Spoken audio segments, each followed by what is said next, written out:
Bien, vamos a checar este problema de tener una función f de x definida por secciones. En el intervalo que va de a 0, obviamente aclarando que la a es negativa, tiene esta fórmula: m por x por el binomio x cuadrada más 1 y más b, donde se entiende que m y b pues son ciertos números reales. Luego, en otro intervalo que va de 0 a c, donde se supone que la c es mayor que 0, tiene la fórmula a mayúscula. Aquí tenemos unos paréntesis cuadrados adentro de los cuales va un binomio a la cuarta potencia más otro término, ¿verdad? Igual aquí d pues es cierto número real, a es cierto número real. El primer intervalo, ¿verdad?, que podemos llamar a este intervalo lo podemos llamar I1 para abreviar. A este intervalo lo podemos llamar I2. Como intervalo propiamente se escribiría así: A, 0, abierto en 0, cerrado en A, y 2, cerrado en 0, abierto en C.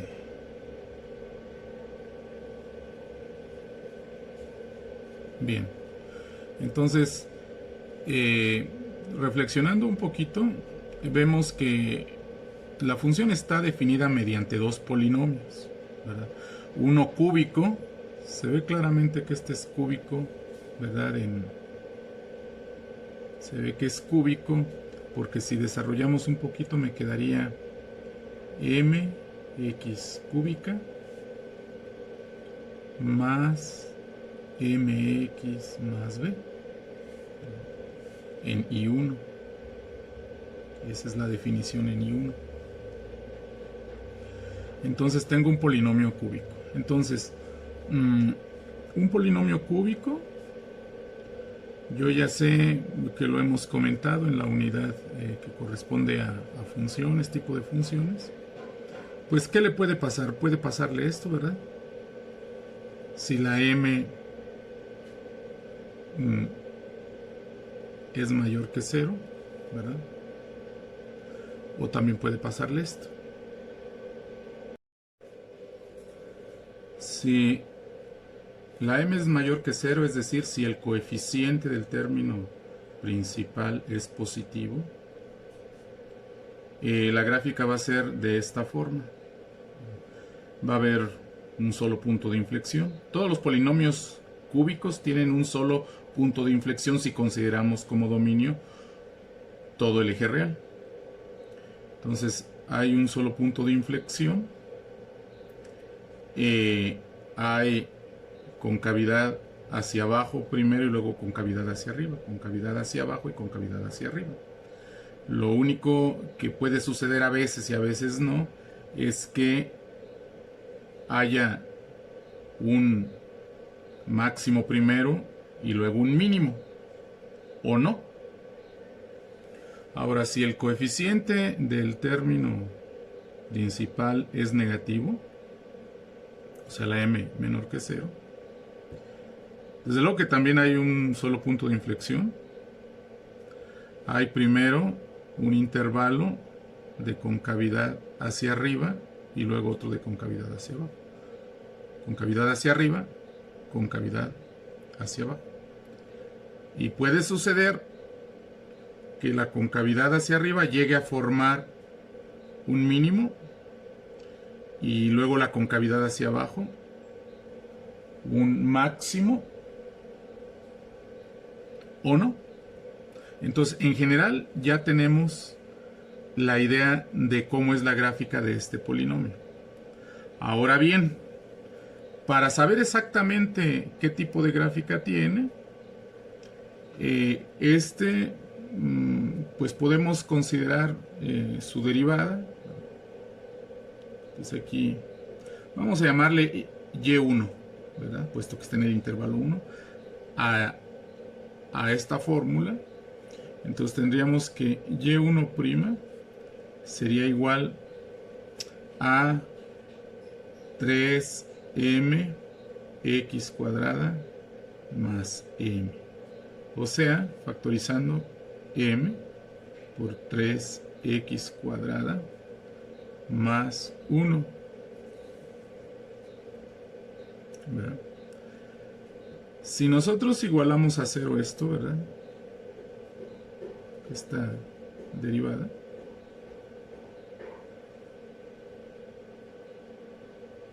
para encontrar puntos críticos, ¿verdad?, de la gráfica de esta función, pues eso equivale a que tengamos 3x cuadrada más 1 es igual a 0, ¿verdad?, a resolver esta ecuación.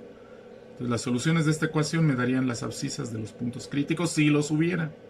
Sin embargo, aquí, de lo que hemos aprendido igual antes, nosotros vemos que esta es una parábola, digamos estándar, o sea, abre hacia arriba, ¿verdad?, estirada 3 veces y subida en una unidad, ¿verdad?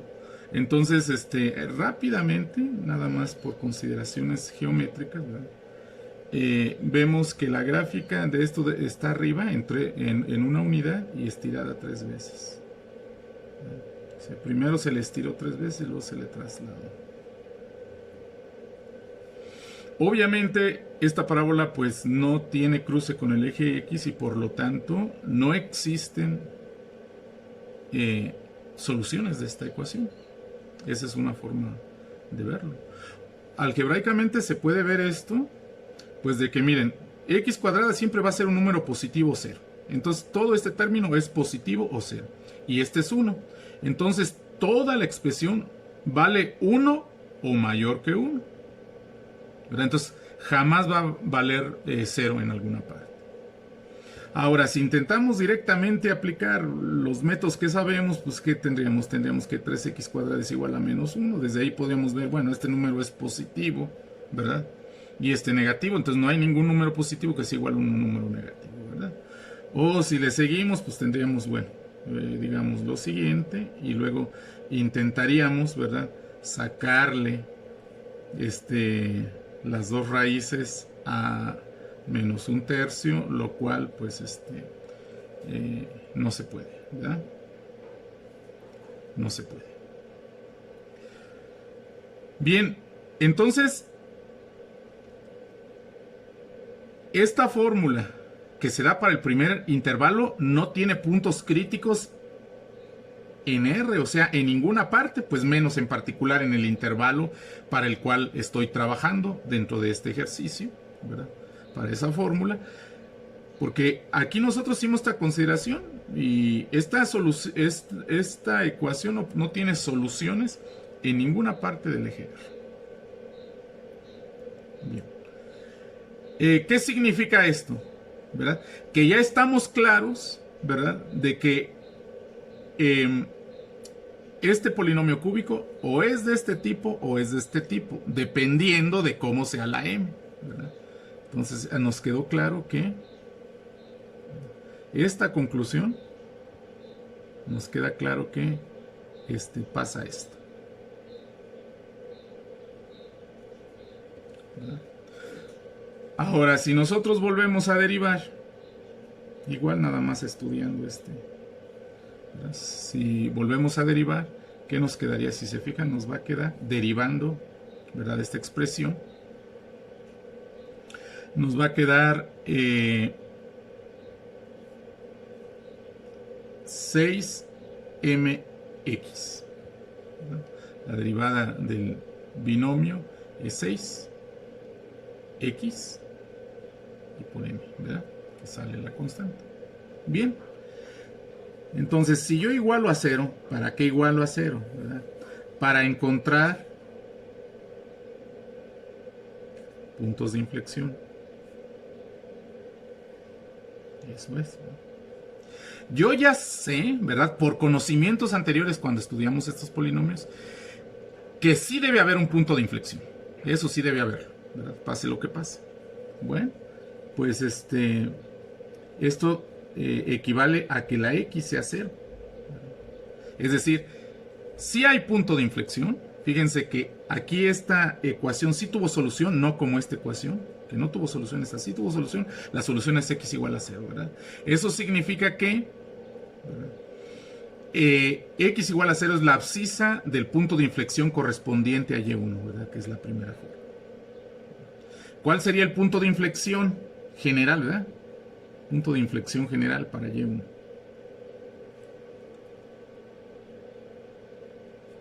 O sea, en todo R. Pues sería, yo ya sé que la abscisa es 0 y simplemente hay que sustituir esa abscisa en esta fórmula para obtener la ordenada. Entonces se sustituiría aquí, ¿verdad? Y claramente todo va a resultar, ¿verdad? Entonces, las coordenadas del punto de inflexión son 0B. Entonces, en sí yo ya sé qué está pasando, ¿verdad? Pasa algo como esto. Yo tengo el eje X, el eje Y, entonces pasa esto. Justamente teniendo el punto de inflexión aquí, ¿verdad? O pasa esto, no sé. ¿Verdad? Dependiendo cómo sea la B, pues hasta ahorita puede tener cualquier valor, entonces esto puede estar más arriba o más abajo, pero lo que sí averigüé, para esta primera fórmula tenemos que el punto de inflexión está sobre el eje Y. ¿Verdad? Muy bien. Entonces, debido a esto, está claro, ¿verdad? Que Y1, ¿verdad? Es monótona. ¿Qué significa monótona? O que es creciente, ¿verdad? ¿Verdad? Creciente, ¿verdad? Esto pasa si M es mayor que 0, como hemos alegado, o es decreciente. Esto pasa si M es menor que 0. Entonces, Y1 ya tiene de estas dos situaciones, ¿verdad? Nada más es creciente o nada más es decreciente, dependiendo del coeficiente del término principal. Ya sabemos que tiene un punto de inflexión, que el punto de inflexión ocurre en su cruce con el eje Y. Antes de ese punto de inflexión, pues tiene un tipo de concavidad, y después de ese punto de inflexión otro tipo de concavidad, igual dependiendo, ¿verdad? Como sea la M mayor que 0. Entonces, como vean, hemos discutido qué pasa con esta primera fórmula y de qué se trata, ¿verdad? De qué se trata. Muy bien.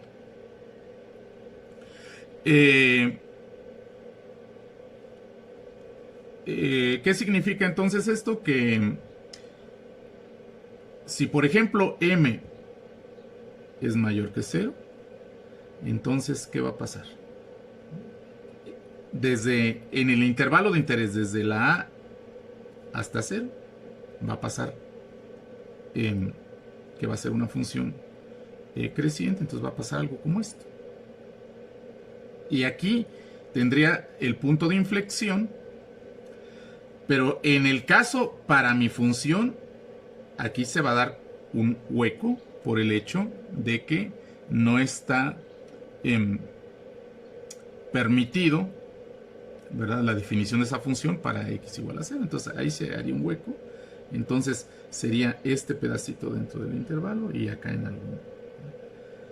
¿Qué tan arriba o qué tan abajo? Eso ya depende de la B. Si la M es mayor que 0. Si la M es menor que 0, pues va a pasar algo como esto, ¿verdad?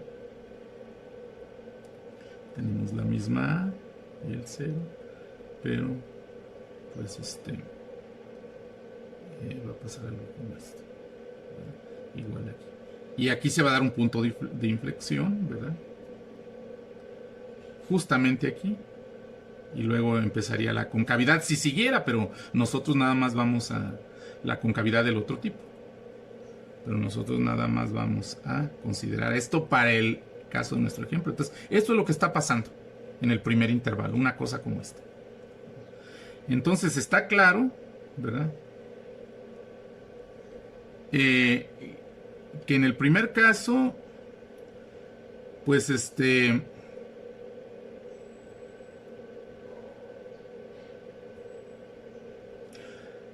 hay supremo, ¿verdad?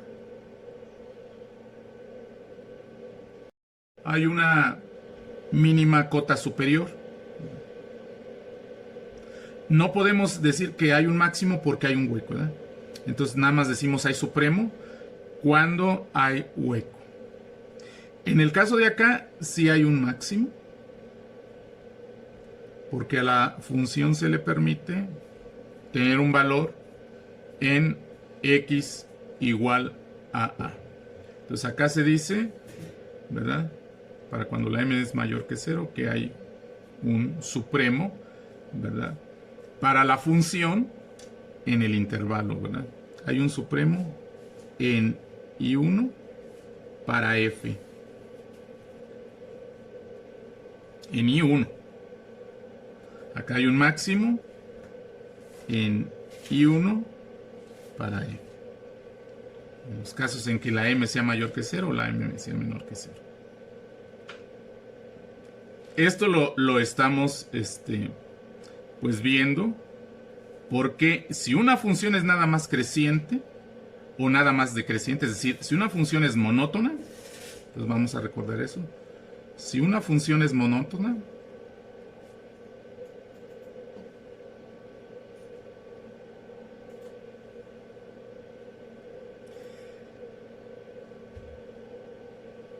y el dominio donde la consideramos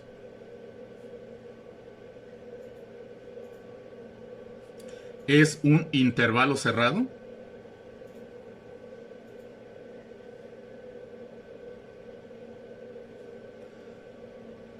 su máximo y mínimo ocurren en los extremos de dicho intervalo.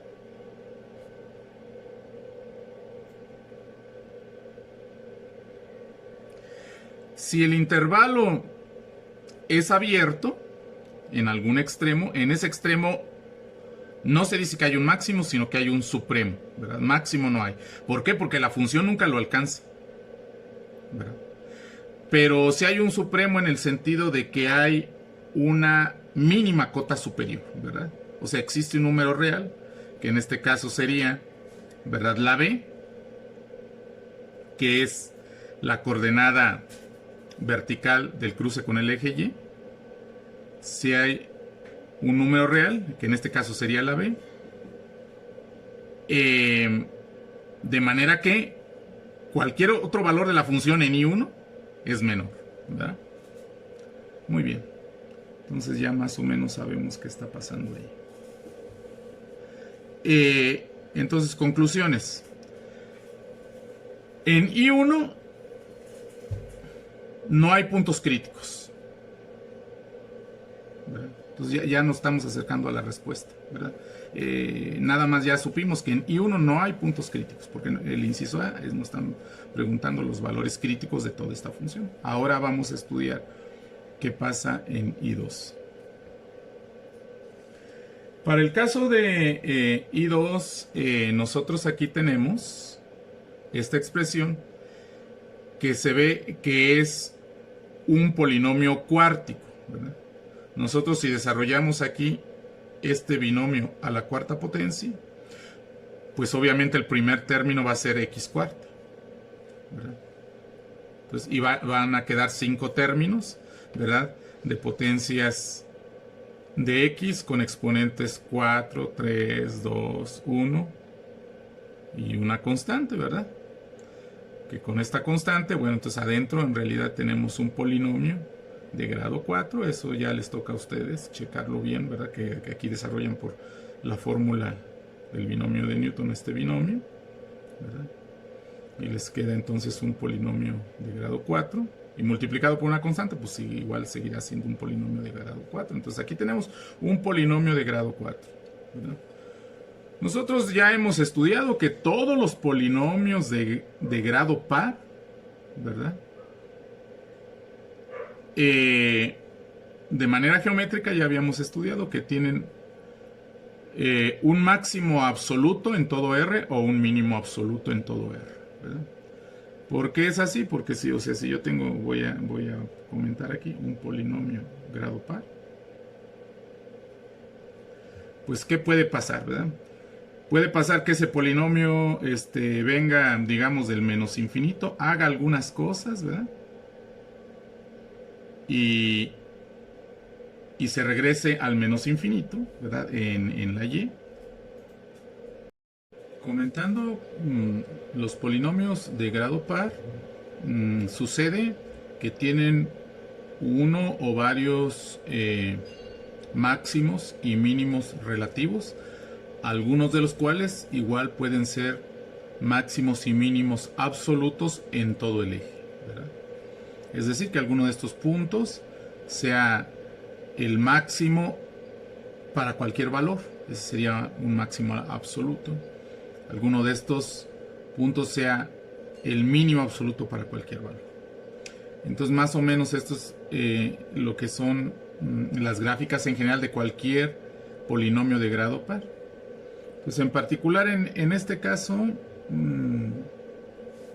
vamos a anotar aparte y2, la segunda fórmula, porque se da en el intervalo 2, como a por el binomio x menos 2 tercios de c a la cuarta potencia más d. E igual vamos a investigar cuáles son los valores críticos de x, ¿verdad? Donde se pueden dar algunos de estos casos de máximos y mínimos para esta función. Entonces, si nosotros comenzamos a calcular la derivada, quedaría y2' es igual a 4a por x menos 2 tercios de c, binomio, al cubo, ¿verdad? Ustedes saben que sale el 4, luego aquí usamos la fórmula de derivada igual correspondiente. Ponemos el 4 hasta el principio y nos quedaría esto. Nosotros entonces igualamos esto a 0 para encontrar puntos críticos, ¿verdad?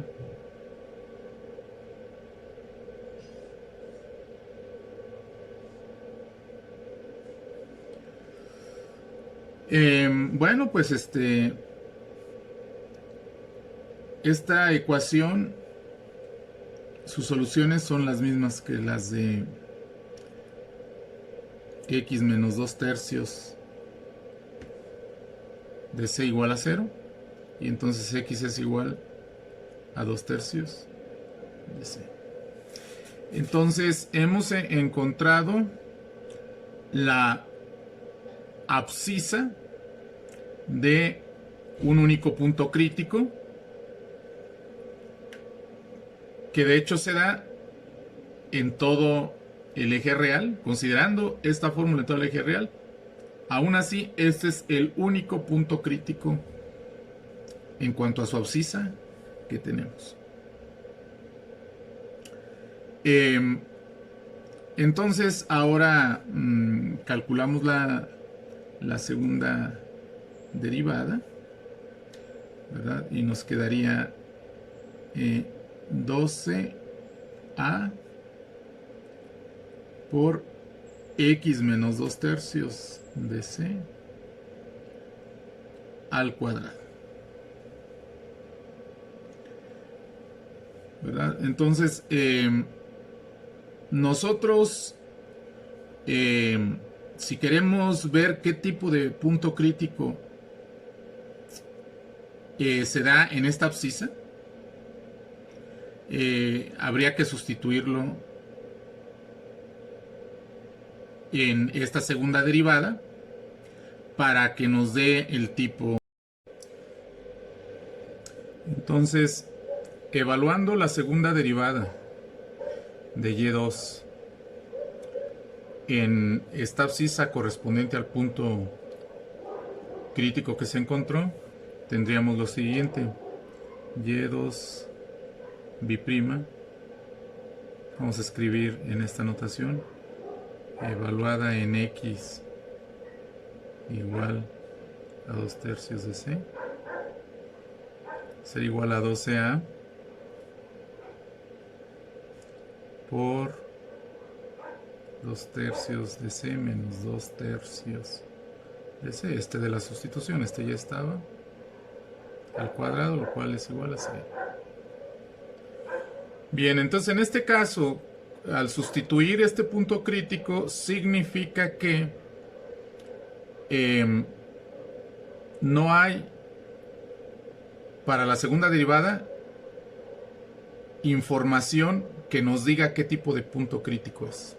El criterio de utilizar la segunda derivada para saber qué tipo de punto crítico se está dando en la abscisa x igual a 2/3 no nos reporta información.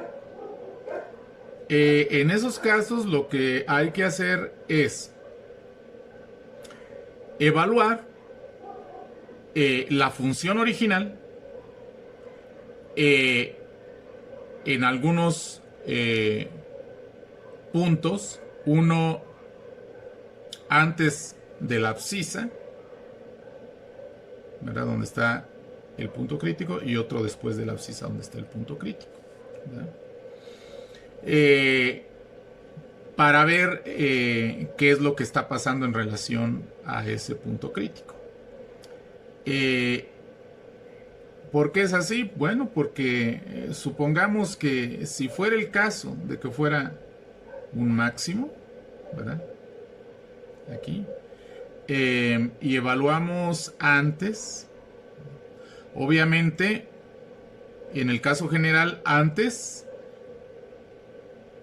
del punto crítico a considerar, pero después de puntos críticos que haya a la izquierda de ese punto crítico a considerar. En nuestro caso, de esta función, vimos que es el único punto crítico.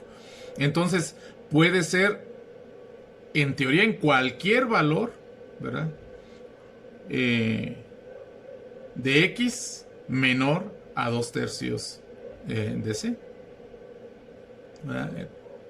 ¿Qué valores hay que buscar? Pues los valores pues más sencillos de hacer el cálculo a la hora de sustituir. Igual, si yo busco un valor posterior, es decir, mayor que 2/3, si fuera un máximo, pues debe ser la función debe tener un valor menor a la de ese máximo. Esa es otra forma de darnos cuenta si el punto a considerar es un máximo en este caso. Y si fuera un mínimo, una cosa similar, ¿verdad? Si evaluamos la función en el punto crítico, en la abscisa correspondiente al punto crítico, y además la evaluamos en dos abscisas, una menor y otra mayor que la correspondiente al punto crítico, los valores de la función en esas abscisas que no son del punto crítico van a ser mayores que el valor de la función adquirida en la abscisa correspondiente al punto crítico, cuando en dicho punto crítico la función adquiere un mínimo relativo. Entonces, está claro que ese es el criterio que nosotros tenemos que aplicar aquí. En nuestro caso es el único punto crítico, ¿verdad?, del que apareció. Apareció una sola abscisa, entonces existe un solo punto crítico. Y por lo tanto tiene un comportamiento respecto a los puntos críticos en todo el eje, de forma que pues esta función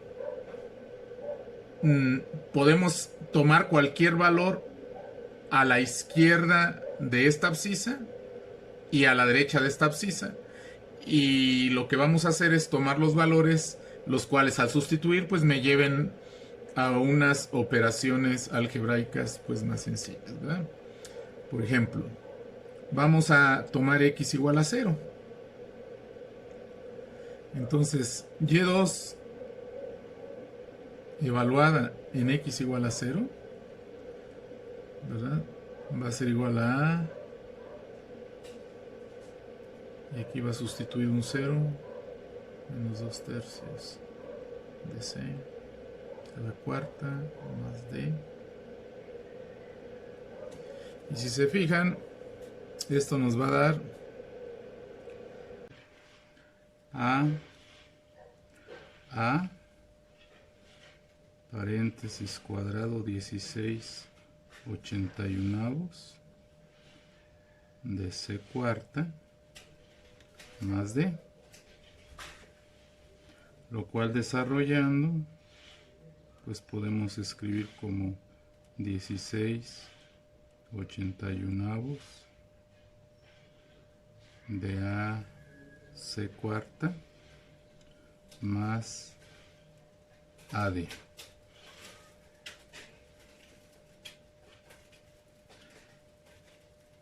Ahora, en la abscisa correspondiente al punto crítico sería 2 tercios de c. Entonces en este caso y2 evaluado en x igual a 2 tercios de c es igual a por 2 tercios de c menos 2 tercios de c a la cuarta más d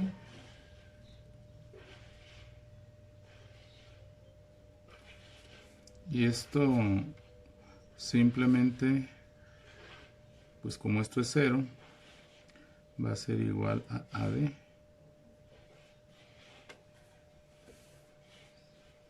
Ahora en x igual a c, y2 en x igual a c, c igual a,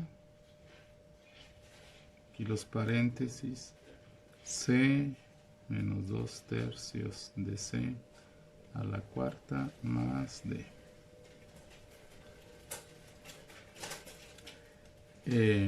Lo cual pues es igual a y aquí sería 1 menos tercios, es 1 tercio y a la cuarta pues 1/81, entonces quedaría c cuarta sobre 81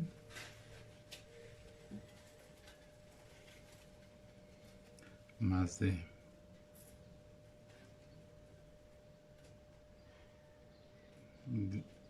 Distribuyéndola quedaría a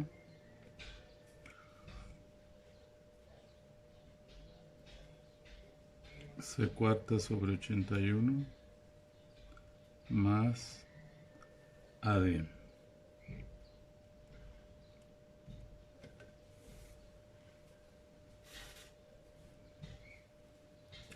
Entonces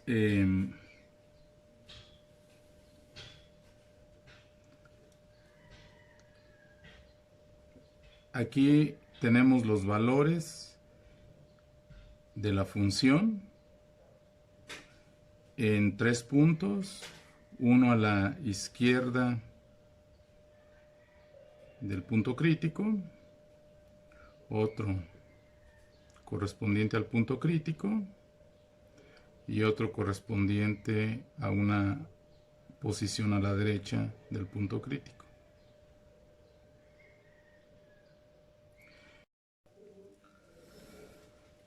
Entonces tenemos 3 valores para la función que fue evaluada respectivamente en 3 abscisas, una a la izquierda,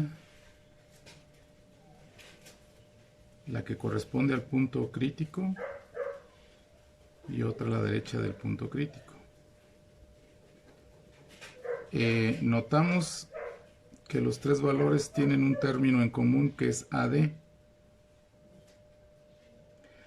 Y para los valores que corresponden a las abscisas que no son las del punto crítico, hay otro término.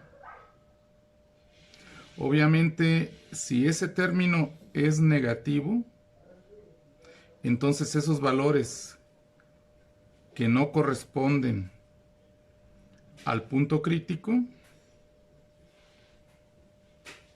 serán menores que AD, que es el valor que corresponde al punto crítico. En tal caso, tendremos que el punto crítico es un máximo. Si esos dos términos que se están sumando al término AD en los resultados de la función correspondientes a las abscisas que no son del punto crítico son positivas, entonces esos valores de la función son mayores que el que adquiere la función en el punto crítico. Por lo tanto, ese punto crítico será un mínimo. Bien, ¿y de qué depende el signo que tienen esos dos términos? Pues depende del signo de A claramente, porque los otros factores son positivos. Entonces, si la A es positiva, esos términos serán positivos. Y si la A es negativa, esos términos serán negativos. Ahorita nos interesa dónde el punto crítico corresponde a un máximo de la función, según me están preguntando. Eso significa que el valor que adquiere la función en la abscisa correspondiente al punto crítico debe ser mayor que el que adquiere la función en las otras dos abscisas que no corresponden al punto crítico. Y para que esos dos valores sean menores a AD, entonces los términos que se están sumando deben ser negativos. Para que en realidad se esté restando un término positivo. Entonces eso corresponde cuando la A tiene un signo negativo. Entonces aquí ya puedo escribir: si A es menor que 0, ¿verdad?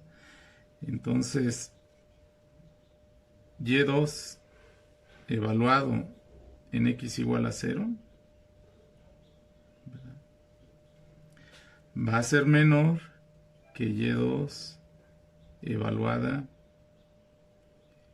en X igual a 2/3, que es lo que corresponde al punto crítico. Y Y2 evaluada en X igual a C también va a ser menor que Y2 evaluada en la abscisa que corresponde al punto crítico, ¿verdad?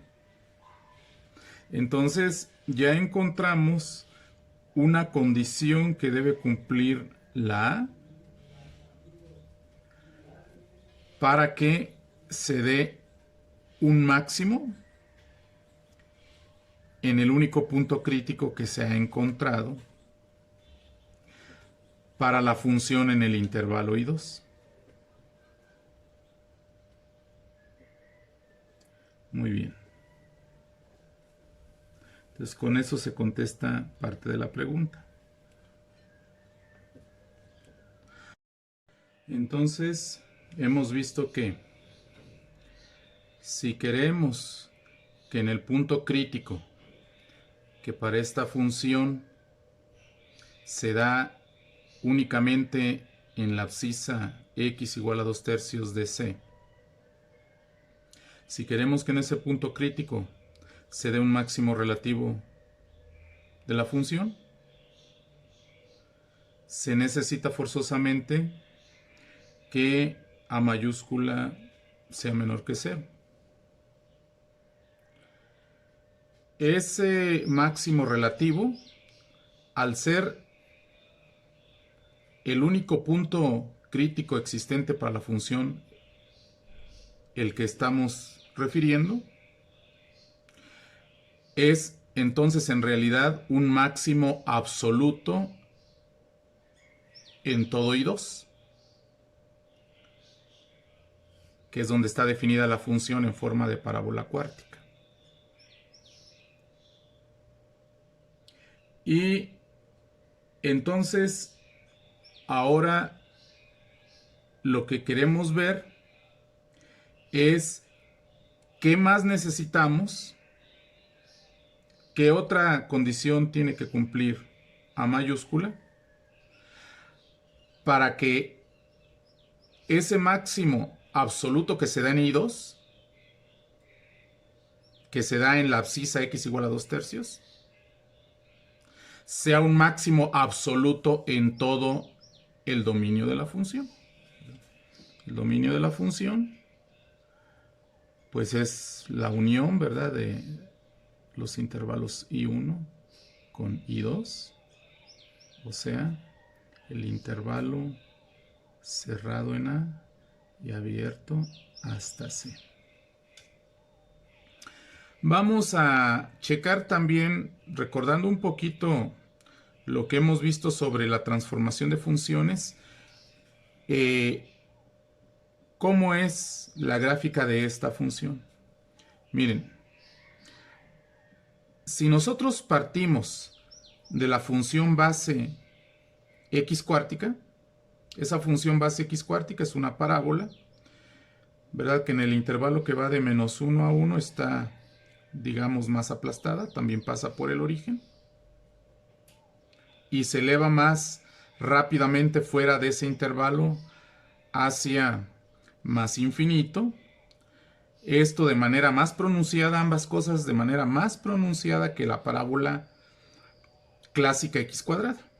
Entonces, esta es más o menos su gráfica.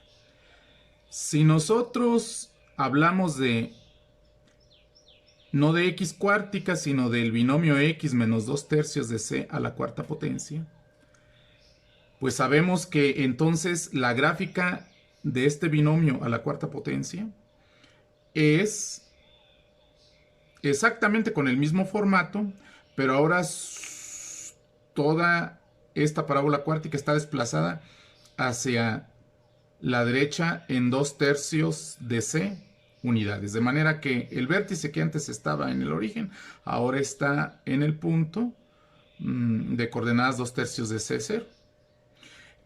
El punto que antes estaba en 1, 1 ahora pasa por el punto 2/3 de c más 1,1, etc. Bien. Ahora,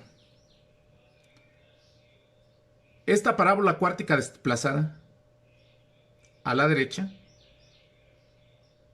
¿qué pasa si le sumamos cierto número real d? Pues va a sufrir ahora un desplazamiento, ¿verdad?, hacia arriba o hacia abajo, dependiendo respectivamente si d es positivo o negativo. Y aquí tenemos los dos casos, ¿verdad? Si d es positivo, bueno, un desplazamiento hacia arriba, de manera que ahora el vértice va a tener coordenadas 2/3 de c, d, ¿verdad? Y claro, esta d al ser positiva, pues se grafica hacia arriba. Si la d es negativa, el vértice se expresa de esta misma manera, ¿verdad? 2/3 de c, d, pero como la d es negativa, ahora el vértice está hacia abajo del eje x, ¿verdad? Del eje x.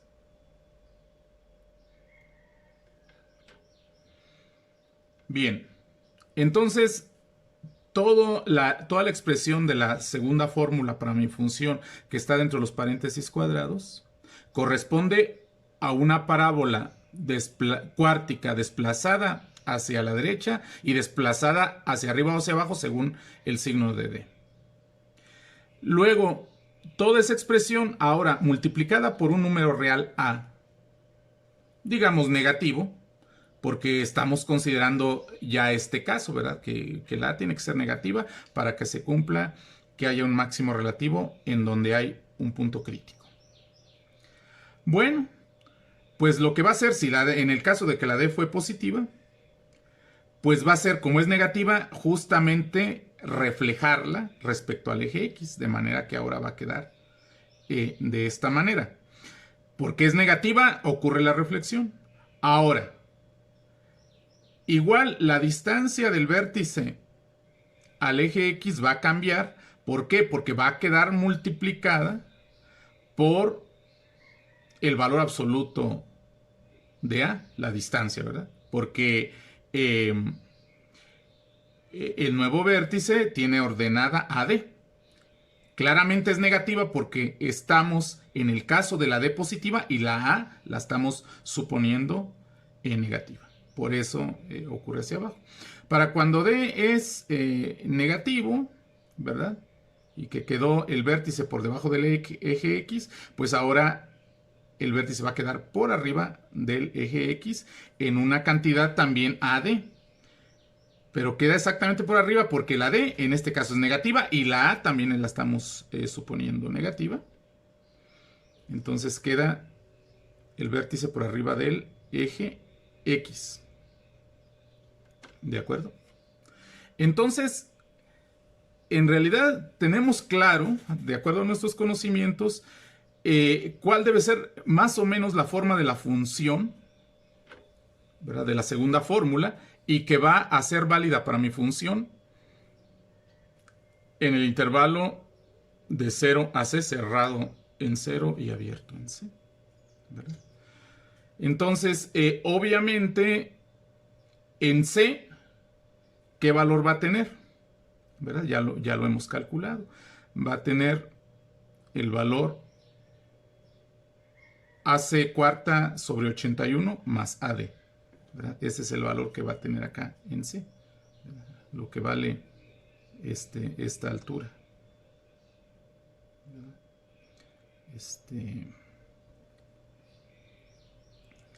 Lo voy a escribir aquí. AC cuarta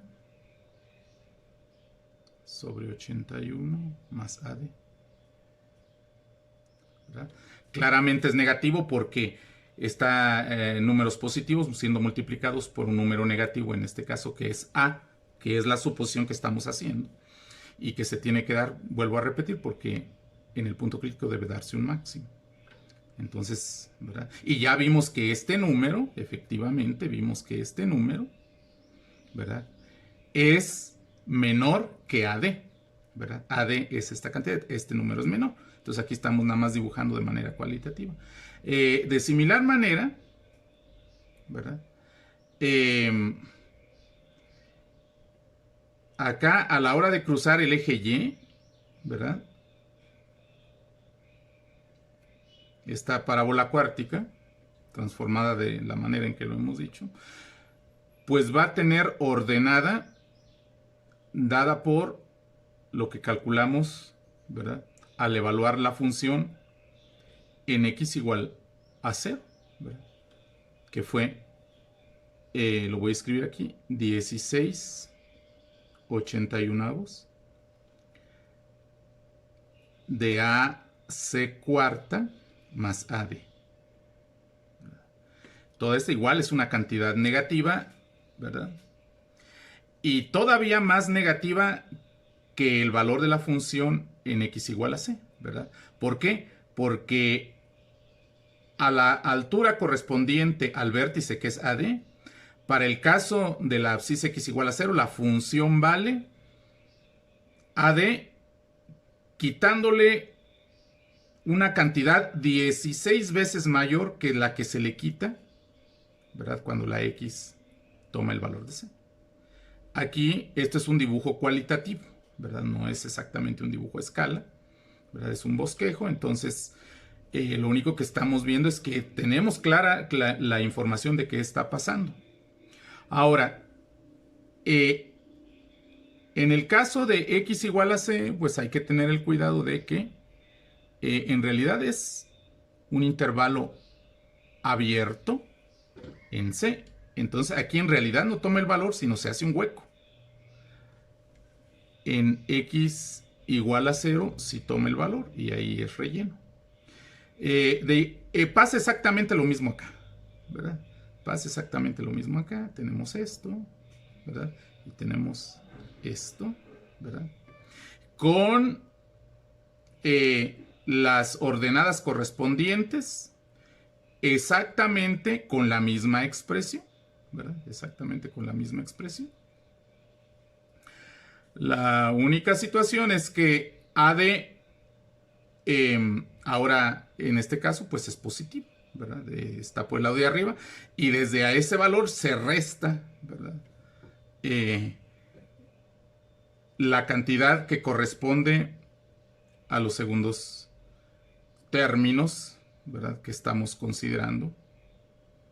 Si consideramos términos principal el que corresponde a AD. Entonces, ¿qué se necesita para que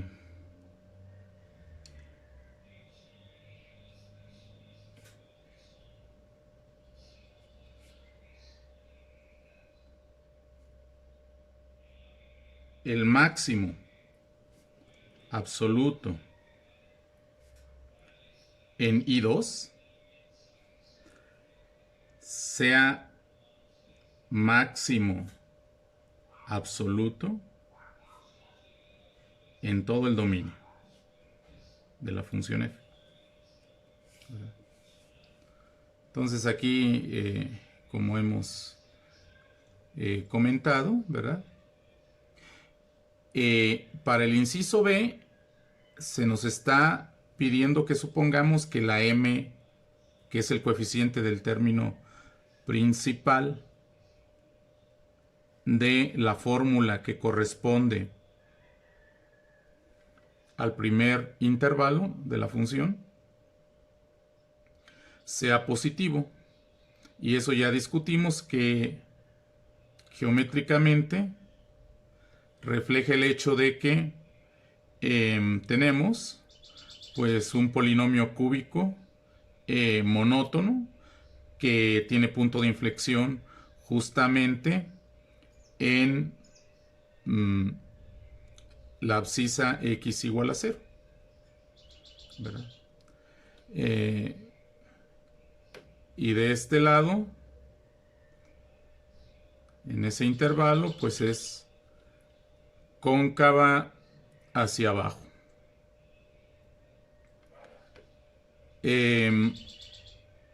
Entonces, haciendo el dibujo en este otro diagrama, aquí lo pusimos, para la función como está definida en el primer intervalo, que va de A a 0. Recordamos que lleva un hueco en el eje Y.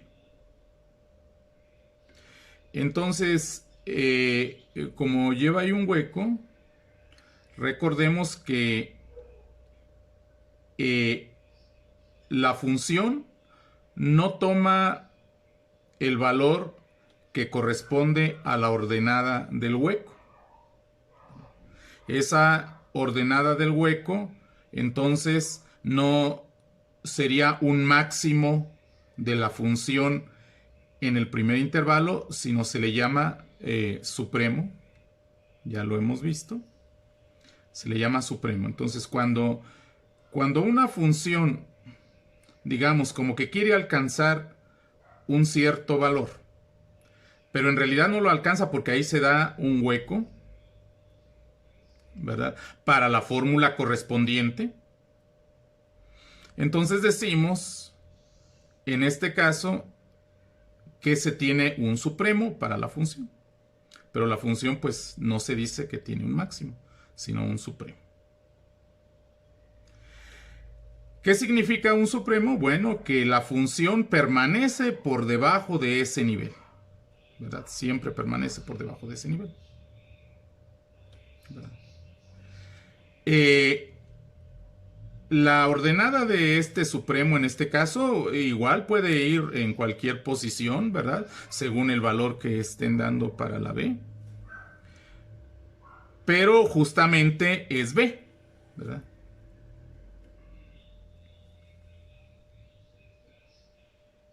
Justamente es B. Entonces, la pregunta de ¿qué necesita el máximo absoluto en I2, ¿verdad? Que ya vimos que se da para X igual a 2/3 de C, ¿verdad? Y que su valor es AD. Su valor es AD. ¿Qué necesita ese máximo para convertirse en máximo absoluto de la función desde A hasta C? Abierto en C.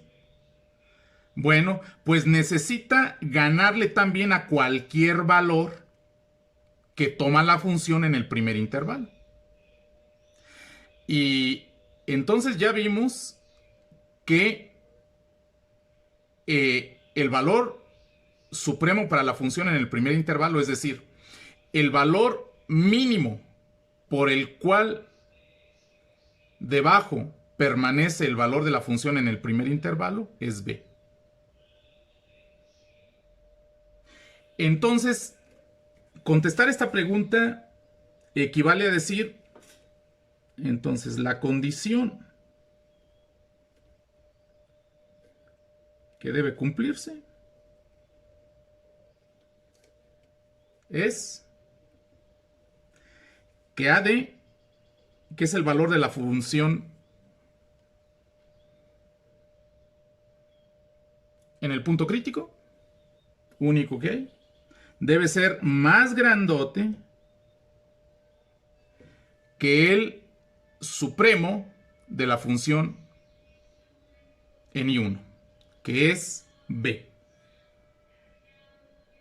¿Verdad?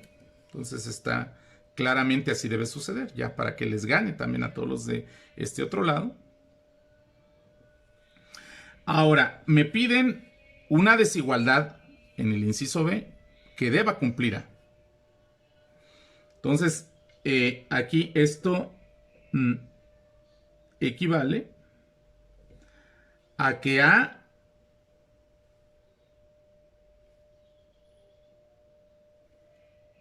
sea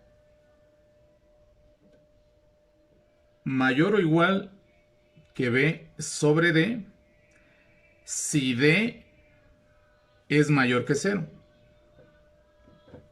¿Verdad? Porque D puede ser positivo o negativo aquí, no tiene ninguna condicionante en cuanto al signo que deba darse en este problema. Entonces, para poder lo pasar dividiendo, debo considerar el primer caso que sea positivo. La desigualdad para A tendría que cumplirse de esta manera.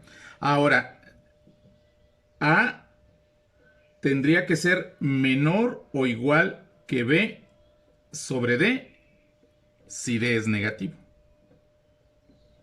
¿Verdad?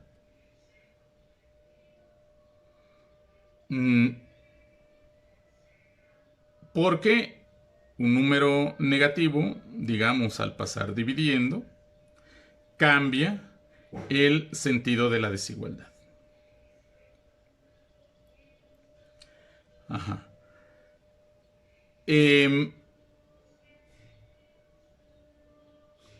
Si la D es igual a 0, ¿verdad? Si la D es igual a 0, ese caso equivale a que no tendríamos ninguno de estos dos desplazamientos, ¿verdad? Entonces, eso equivaldría a que el máximo correspondiente, bueno, ustedes hacen el diagrama, aquí no está dibujado, ¿verdad? Pero estaría, digamos, como el caso en la columna intermedia entre el D mayor o igual que 0 y el D menor que 0. Tendríamos que este vértice se daría exactamente tangente al eje X, ¿verdad? Entonces vean que para que en ese caso ese punto, el 0, le gane a la B, pues tiene que ser que no importa cómo sea la A, ¿verdad? Pero la B tiene que cumplir la condición de ser negativa, ¿verdad? Entonces, para terminar de contestar aquí, la condición que debe cumplirse es que la A sea mayor o igual que B sobre D si la D es mayor que 0, que la A sea menor o igual que B sobre D si D es menor que 0. Ninguna condición debe cumplir A.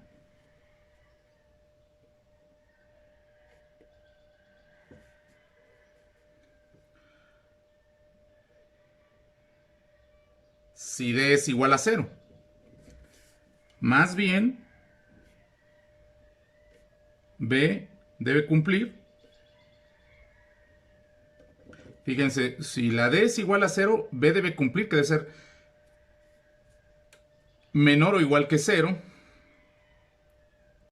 Entonces B debe ser menor o igual que 0. Es decir, B no positiva. La A entonces debe cumplir, desde luego, como me piden máximo, en el punto crítico, debe ser menor que 0.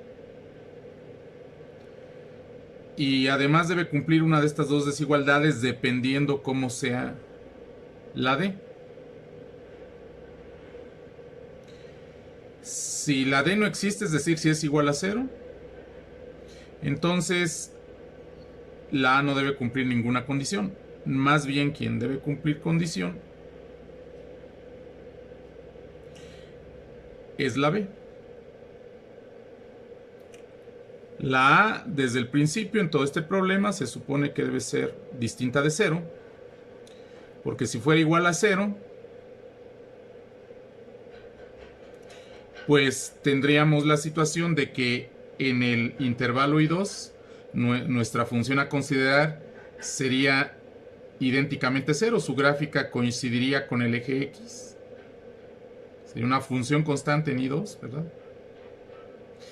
Y no tendría sentido hablar de máximos y mínimos en ese intervalo.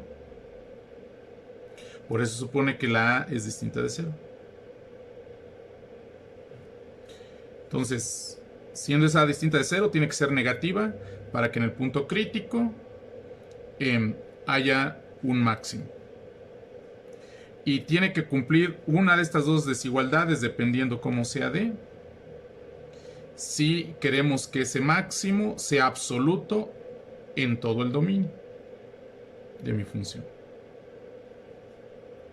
Con esto estaría terminado.